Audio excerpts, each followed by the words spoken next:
Je vais passer la parole à Pascal Nicot. Merci Monsieur le Président, mes chers collègues. Je voulais évoquer en tant qu'élu sarthois le cas qui me tient particulièrement à cœur, qui est celui de l'école d'ingénieurs de l'Ismans. C'est un sujet qu'on a eu l'occasion d'évoquer en commission il y a déjà quelques semaines, où la région des Pays de la Loire, qui souhaite accompagner le redressement de cette école d'ingénieurs qui est en difficulté majeure, a décidé de mettre en place un plan de croissance en jumelant l'école avec un groupe privé d'enseignement qui est le CESI. L'Ismans, c'est une école d'ingénieurs qui est donc basée au Mans et qui est spécialisée en mécanique, en résidence des matériaux et en gestion de projets industriels avec des enseignements de très grande qualité. Son budget est équilibré grâce à des subventions massives de la CCI notamment et des collectivités territoriales, ce qui représente plus de 60% de son budget.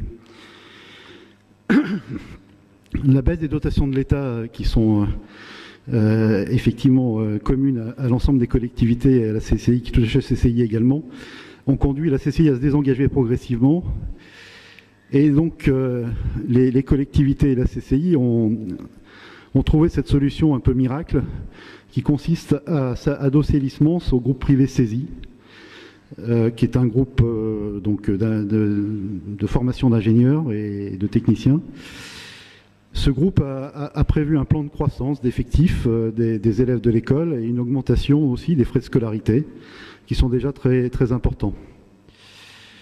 Nous pensons que cet adossement est une mauvaise solution et qu'elle induit presque systématiquement une dévalorisation du diplôme qui sera délivré par l'Ismans, qui induit une sélection des élèves à l'entrée sur des critères financiers, et un remplacement progressif des professeurs-chercheurs qui dispensent les formations à l'Ismans par des intervenants externes sur contrat précaire pour des raisons évidentes de coûts et de risques.